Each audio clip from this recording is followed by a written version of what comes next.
Thank you Sudha, thank you so much. ఈ amount కోసం ఇంత టెన్షన్ పడ్డావు, ఎనీ ప్రాబ్లం?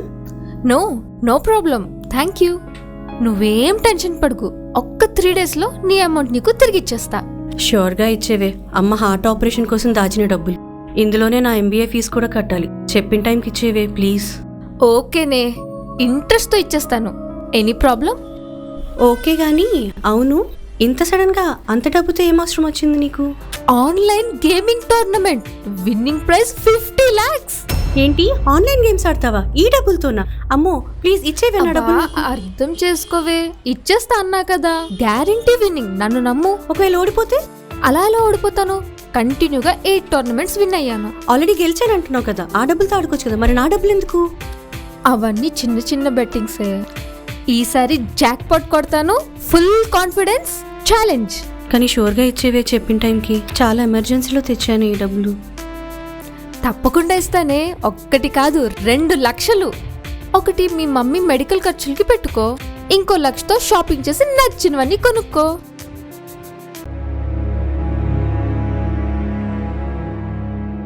సరే గాని ఈ వీకెండ్ ప్రోగ్రామ్ ఏంటి నీది? అక్కడేం చూస్తున్నావే? ఆ కార్ చూసావా? చూశాను, అయితే ఏంటి? అతి త్వరలో అలాంటి కార్ నా దగ్గర ఉంటుంది. చాలే, 20 సంవత్సరాలు కష్టపడ్డా కూడా అలాంటి కార్ మనం కొనగలమో లేదో కూడా తెలీదు. 20 years 2 or 3 days లో అలాంటి కార్ నా దగ్గర ఉంటుంది. ప్రియా, నీ డ్రీమ్స్ ఫుల్ఫిల్ చేసుకోవడానికి ఏదైనా మంచి దారులు ఉంటే వెతుక్కోవే, ఇలా అడ్డదారులు కాదు. సర్లేవే, వస్తా.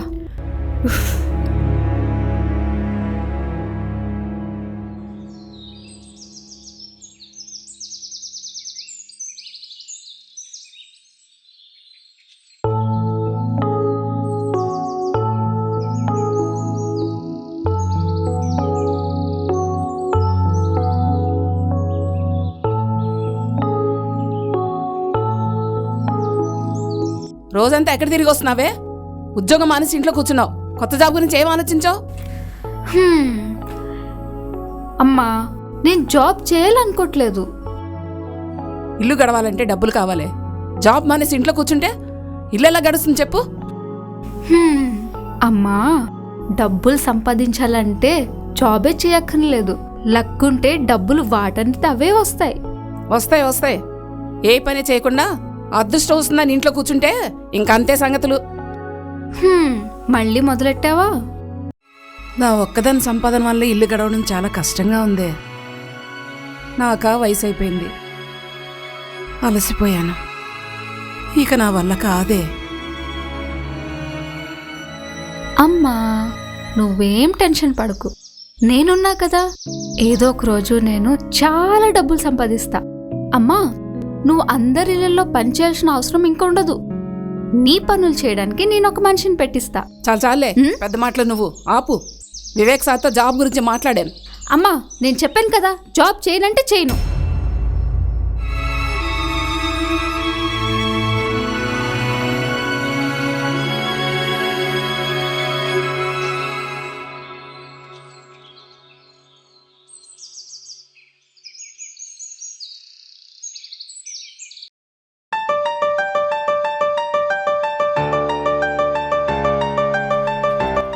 అదుగో ప్రియా ఆట మొదలెట్టింది.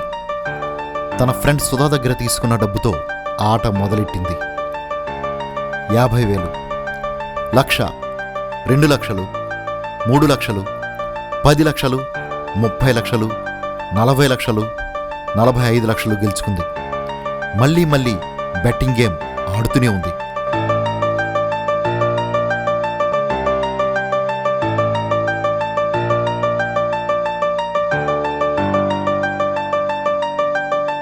అదిగో అప్పుడే ప్రియాకు పెద్ద ఎదురు దెబ్బ తగిలింది. గెలుచుకున్న మొత్తం డబ్బులు పోగొట్టుకోవడం ప్రారంభించింది. చివరకు మొత్తం డబ్బులు పోగొట్టుకుంది. ఏం చేయాలో తెలియక తలబాదుకుంటూ ఏడ్చింది.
టిఫిన్ చేయవే. ఏమలా ఉన్నావు? అమ్మా నాకు కొంచెం డబ్బులు కావాలి. అదేంటే, ఇందాకే కదా 2000 ఇచ్చాను. నాకు కొంచెం ఎక్కువ డబ్బులు కావాలమ్మా. నీ దగ్గర ఎంత ఉన్నాయి? అసలు నా దగ్గర ఒక పైసా కూడా లేదు.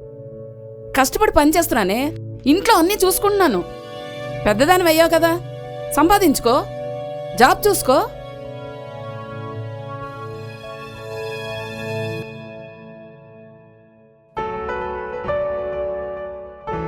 సరే, రేపు వివేక్ గారి దగ్గర తీసుకెళ్తాను. నీకు జాబ్ ఇస్తారు. వివేక్ గారంటే వివేక్ ఇండస్ట్రీస్ ఎండి గారు కదమ్మా? అవునే, చాలా మంచి ఆయన. హ్మ్, చిన్నప్పటి నుంచి నీ స్కూల్ ఫీజు కట్టింది ఆయనే. అవునా? ఆ, నీకు కావాల్సినవన్నీ చూసుకున్న ఆయనే. మ్మ్హ్మ్. చాలా మంచి ఆయన. ఒక అన్నదమ్ములాగా నన్ను ఆదుకున్నారు తెలుసా. ఆయనకి ఇదే కాదు, ఇంకో 2 కంపెనీలున్నాయి. తప్పకుండా జాబ్ ఇప్పిస్తారు. హ్మ్, తీసుకెళ్తానే. హ్మ్. జాక్పాట్ కొట్టాలి. ఆ, సరే అమ్మా. సరే, దా టిఫిన్ చేద్దు కానీ. హ్మ్.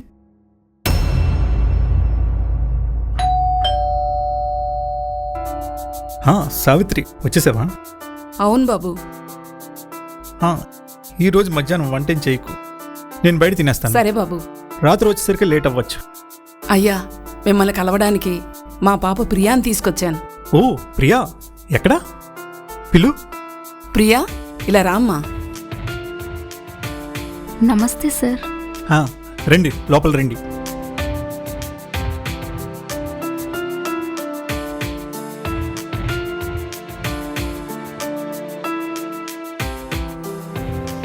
అమ్మ ప్రియా, ఆ, నువ్వు అమ్మా. అలా కూర్చో. సార్ వస్తారు, హ్మ్. నీ బయోడేటా చూపించు. ఓకే అమ్మా. నేను వెళ్ళి పని చూసుకుంటానే. హ్మ్.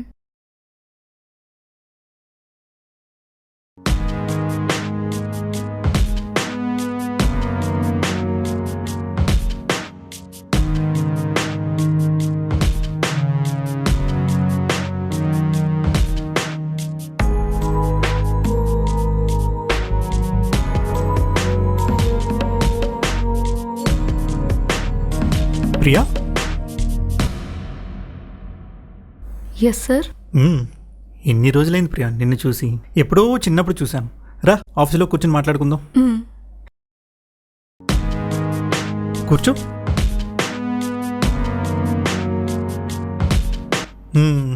చెప్పు ప్రియా, ఏంటి విశేషాలు? అమ్మ చెప్పింది జాబ్ కోసం ఏదో సెర్చ్ చేస్తున్నామని. అవును సార్, మీ కంపెనీలో జాబ్ వేకెన్సీ ఉందని అమ్మ చెప్పింది. ఇదిగోండి నా రెజ్యూమ్. వేకెన్సీ ఉంది, ఈ ఫైల్ నీ దగ్గర ఉంచు. మ్మ్. రేపు ఆఫీస్కి వెళ్ళు, నేను మేనేజర్కి చెప్తాను. బట్ వన్ థింగ్, ఇంటర్వ్యూలో సెలెక్ట్ అయితేనే జాబ్. ఓకే అమ్మా?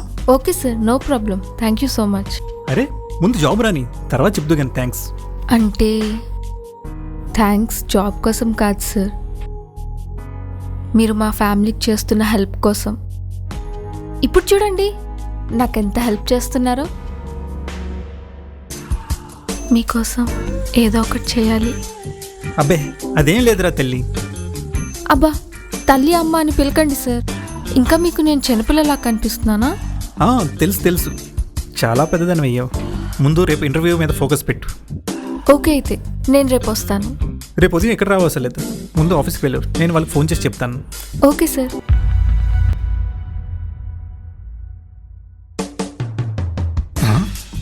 ఏం తెల్లి, నువ్వు ఆఫీస్కి వెళ్ళలేదా?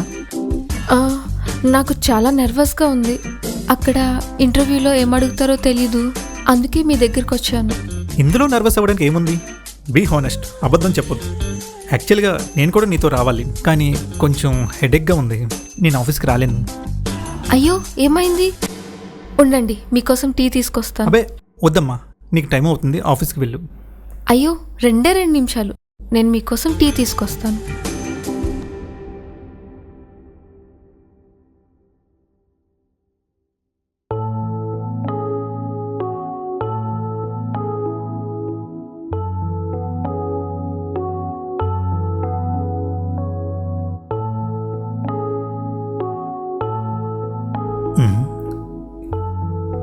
ఇప్పుడు ఎందుకమ్మా ఇవన్నీ? ఇప్పుడు ఏమైంది వివేక్? వివేకా? హా, కావాల్సిన మనిషికి సార్ అని పిలిస్తే దూరం పెరుగుతుందంట. అందుకే ఈ రోజు నుంచి మిమ్మల్ని వివేక్ అని పిలుస్తా. ఇదిగో ఇప్పుడే చెప్తున్నా, అమ్మ తల్లి అని పిలకండి. Call me Priya. అది నేను నిన్ను చిన్నప్పటి నుంచి చూస్తున్నాను కదా, నువ్వెంత పెద్దదానమైనా నా కంటికెప్పుడు నువ్వు చిన్నపిల్లవే. నేను చిన్నపిల్లని కాదు వివేక్, అన్నీ చూసేసా. I have a boy friend you know. ఇప్పుడు అర్థమైందా వివేక్? ఏంటి ఇదంతా? వెళ్ళి ఇక్కడి నుంచి వెళ్ళమంటున్నానా? ఏ నేను నీకు నచ్చలేదా వివేక్? నేను అందంగా లేనా? Get out. సరే వెళ్తాను, కానీ నాకు 2 lakhs కావాలి. 2 lakhs దేనికి ఇవ్వాలి?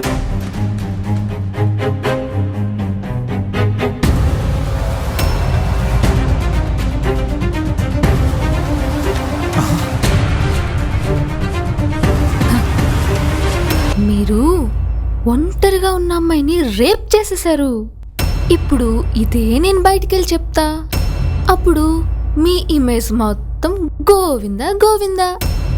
ఈయన సమాజ సేవే కాదు, అమ్మాయిలు కూడా ఇలాంటి సేవ్ చేస్తారని చాటింపేస్తాను. అప్పుడు నీ ముఖం మీద అందరూ ఉమ్మేస్తారు.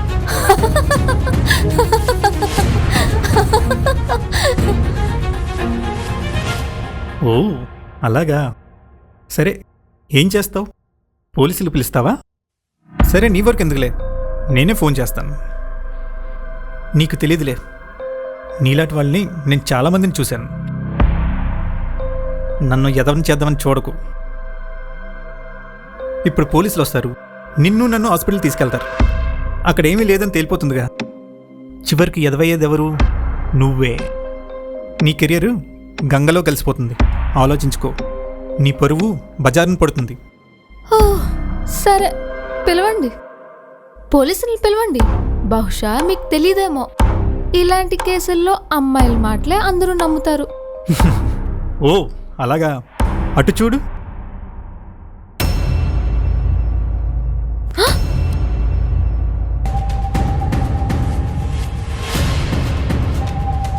సీసీ కెమెరా ఉంది, దాంట్లో నీ వేషాలన్నీ రికార్డ్ అయ్యాయి. ఇప్పుడు చెప్పు ప్రియా, పిలవమంటావా పోలీసుల్ని? సారీ అంకుల్, సారీ, నేను చాలా తప్పు చేశాను. Sorry please. అసలు ఇవన్నీ చేయాల్సిన అవసరం నీకెందుకు వచ్చింది? అసలు ఏమైంది? ఎందుకు ఇలా తయారయ్యావు? ఆన్లైన్లో బెట్టింగ్ గేమ్స్ ఆడి డబ్బులన్నీ నష్టపోయాను. నా ఫ్రెండ్ దగ్గర 2 లక్షలు తీసుకున్నాను. వాళ్ళ మదర్కి మెడికల్ ఖర్చులకి ఇవ్వాలి, అలాగే అమ్మ దగ్గర కూడా డబ్బులు తీసుకున్నాను. అవన్నీ ఎలాగివ్వాలో నాకు అర్థం కావట్లేదు. ఎలా తీర్చాలి?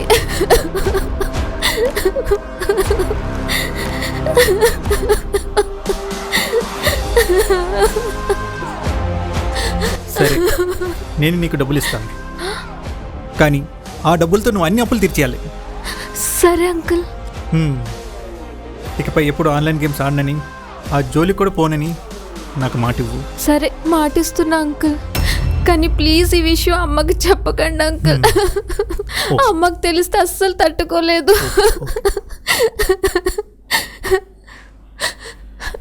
ఇప్పుడు ఇంటికి వెళ్ళు, బట్టలు మార్చుకొని ఆఫీస్కి వెళ్ళి ఇంటర్వ్యూకి అటెండ్ అవ్వు. ఓకే, రేపు ఆఫీస్కి వచ్చి డబ్బులు తీసుకో. Okay okay uncle, thank you so much.